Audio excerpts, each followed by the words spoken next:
In this section, we're going to explore composition of functions. So in our warm-up, we have two functions, f of x and g of x. And f of x is defined as x minus 3, while g of x is defined as 2x plus 1.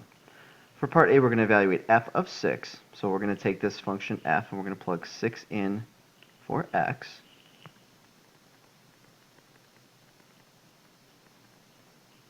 And I'll get 3. In part B, we're going to evaluate g of 3. So I'm going to plug it into this function here. And let's see, 3 was our input. So 2 times 3 plus 1 gives me 7. So there's my final answer. On the other side, we have two other functions. We have f of x is 3x minus 1. And we have g of x is 5x plus 3. In part A, we're asked to evaluate g of negative 2,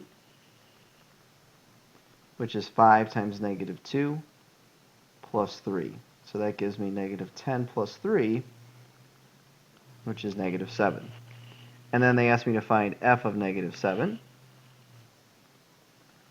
which is 3 times negative 7 minus 1, which will be negative 22. So the evaluation part, again, we've done that before, but really the key here that will lead us into composition of functions is, notice that when we took the value of f of 6, that value of 3 became the input for our g function. When we found the value of g of negative 2, that negative 7, which was our output, became the input of our next function. And that's essentially what we're doing with the composition of functions. We're taking one function and evaluating it. Whatever we get for the output becomes the input of the next function. So we're going to look at a couple representations here. We're pretty much going to go through these four, and I think that should be a pretty good handle on what we're doing. We're asked to find f of g of 2. So here's how we're going to read that. F of g of 2. So this symbol right here is not multiplication. That open circle indicates that we have a composition of functions, which means two functions at once. So to do a problem like this, we're going to start with wherever the input value is, which in this case is 2, and the function nearest to it. So in that case it would be g. So I'm going to start here with g of 2 and evaluate that. To find g of 2, I'm going to plug 2 into this function here. 7 minus 2 times 2, which gives me 3. So essentially what we have now is that g of 2 becomes 3, because by evaluating it, that's what I get. So what I'm left with to evaluate then is f of 3. Now, to evaluate f of 3, again, I know that these are my inputs and these are my outputs. I go to 3 on the x-axis, so right over here, follow it straight up and over, and that output value is 6. So f of 3 would equal 6. So our composition of f of g of 2, starting with g of 2, is 3, and then f of 3 gives us 6. In part B, we have the same idea, different representations, and different notation that we're using for a composition. So my outside function there is g, so I'm going to find g of f of 2. So this is where I'm going to start, f of 2. And in this case, f of x is the function that we have there, the function rule. So I'm going to find f of 2, which is 12 minus 7, so 5. So f of 2 becomes 5. What I'm left with then is to evaluate g of 5. So I go to the table, because that's the function represented by g. I go to an input of 5,